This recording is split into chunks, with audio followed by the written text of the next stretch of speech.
Assalamualaikum warahmatullahi wabarakatuh. Selamat datang pada presentasi saya yang berjudul Inventarisasi Data dan Analisis Tapak. Nama saya Alia Putri Finita dengan NIM 240211500026 dan saya merupakan mahasiswa dari kelas Arsitektur A01. Dalam presentasi ini saya akan menjelaskan metodologi desain arsitektur yang fokus pada studi kasus rumah tinggal saya yang terletak di Makassar. Pada bagian pertama ini, kita akan melihat beberapa elemen fisik yang mempengaruhi desain arsitektur rumah ini. Di antaranya adalah topografi. Rumah ini terletak di kawasan dengan kemiringan tanah 0 hingga 3% yang cukup datar. Hal ini memudahkan pembangunan, namun juga berisiko terhadap genangan air jika drainase tidak berfungsi dengan baik. Vegetasi. Di depan rumah terdapat tanaman-tanaman yang menambah kenyamanan visual, sementara di sebelah kiri rumah terdapat lahan kosong yang dikelilingi tembok beton dengan pohon-pohon dan tumbuhan di dalamnya. Iklim. Arah angin dominan di area ini berasal dari tenggara dan barat daya. Tata guna lahan. Area sekitar rumah lebih banyak digunakan untuk kepentingan hunian, dengan rumah-rumah tinggal dan fasilitas pendukung rumah tangga. Lahan kosong yang ada saat ini tidak dimanfaatkan secara aktif, namun memiliki potensi untuk digunakan sebagai taman atau ruang terbuka hijau. Sekarang kita beralih ke elemen sosial yang menggambarkan kehidupan sehari-hari di sekitar rumah ini. Pola aktivitas manusia. Aktivitas utama di sekitar rumah didominasi oleh kehidupan keluarga. Di sore hari, penghuni sering berinteraksi dengan tetangga, berbincang di teras atau bermain di jalan yang sepi. Penggunaan ruang. Rumah ini memiliki ruang privat di bagian dalam, serta ruang semi terbuka seperti teras untuk interaksi sosial. Privasi tetap terjaga dengan penggunaan pagar dan tanaman di sekitar rumah. Norma budaya. Di lingkungan ini, norma budaya sangat menghargai interaksi sosial dengan kegiatan seperti arisan, senam bersama, atau acara perayaan yang sering diadakan. Namun meski banyak kegiatan sosial, privasi tetap menjadi hal yang sangat dihargai oleh penghuni rumah. Sekarang mari kita lihat elemen visual dari desain ini. Pemandangan. Dari dalam rumah, penghuni dapat menikmati pemandangan tanaman hijau yang menunjukkan di halaman depan.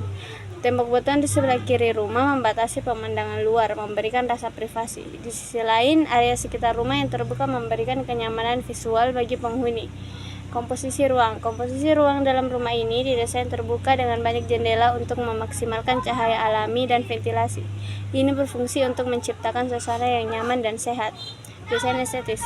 Eksterior rumah ini sederhana, menggunakan material alami seperti kayu dan batu. Selanjutnya mari kita lihat bagaimana elemen-elemen fisik, sosial, dan visual ini saling berhubungan. Topografi dan drainase. Dengan kemiringan tanah yang datar, rumah ini cukup stabil, namun rentan terhadap genangan air jika sistem drainase tidak diperbaiki dengan baik. Oleh karena itu, perhatian khusus harus diberikan pada saluran air atau sumur resapan. Vegetasi dan estetika. Tanaman yang ada di depan rumah memberikan nilai estetis sekaligus berfungsi sebagai pengatur suhu mikroklimat di sekitar rumah. Arah angin dan ventilasi. Arah angin yang dominan dapat dimanfaatkan untuk menciptakan desain rumah yang ramah lingkungan dengan ventilasi alami yang dapat mengurangi ketergantungan pada sistem pendingin udara. Tembok beton dan akses. Tembok beton yang membatasi lahan kosong memberikan privasi, tetapi juga menghalangi akses langsung ke lahan tersebut. Berikut adalah pemetaan peluang dan kendala yang ditemukan di lokasi ini. Peluang. Penggunaan lahan kosong di sebelah kiri rumah bisa dimanfaatkan sebagai taman atau ruang terbuka hijau. Selain itu, arah angin yang dominan memungkinkan untuk memaksimalkan ventilasi alami rumah. Halaman depan juga dapat menjadi ruang sosial semi terbuka untuk interaksi antar tetangga. Kendala. Potensi genangan air akibat drainase yang kurang baik dan tembok beton yang membatasi akses ke lahan kosong menjadi kendala utama. Kepadatan hunian di sekitar juga membatasi kualitas ruang terbuka hijau. Matriks SWOT ini merangkum kekuatan, kelemahan, peluang, dan ancaman yang dihadapi oleh desain rumah ini. Kekuatan. Arah angin yang mendukung ventilasi alami, halaman dengan tanaman hijau yang meningkatkan kenyamanan, serta akses yang mudah ke jalan utama. Kelemahan. Potensi genangan air dan keterbatasan akses ke lahan kosong. Peluang. Pengembangan taman dan ruang terbuka hijau serta penggunaan ventilasi alami untuk desain hemat energi. Ancaman. Genangan air dan peningkatan kepadatan hunian yang mengurangi kenyamanan di sekitar rumah. Sintetis data. Zoning plan. Berikut adalah rencana zonasi untuk rumah ini. Area publik atau sosial, halaman depan yang terbuka dengan tanaman di depan teras menjadi ruang sosial semi terbuka untuk interaksi antar penghuni dan tetangga. Area privat. Ruang keluarga dan kamar tidur terletak di bagian belakang rumah yang lebih terlindung untuk menjaga privasi. Area hijau. Lahan kosong di sebelah kiri rumah yang dibatasi tembok beton akan dimanfaatkan sebagai taman pribadi. Area fungsional, tempat parkir dan garasi ditempatkan di sisi rumah yang terlindung agar tidak terlihat dari jalan utama. Sketsa desain. Berikut adalah sketsa awal desain rumah yang mengintegrasikan semua elemen dan analisis yang telah dibahas sebelumnya.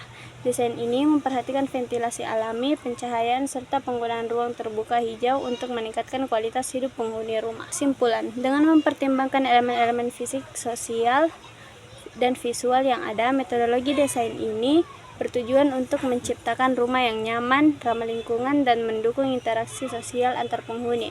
Desain ini juga memanfaatkan potensi lahan kosong untuk meningkatkan kualitas ruang terbuka hijau di sekitar rumah. Terima kasih atas perhatian Anda. Saya harap presentasi ini memberikan wawasan mengenai metodologi desain arsitektur dan penerapannya pada rumah tinggal di kawasan perkotaan. Terima kasih.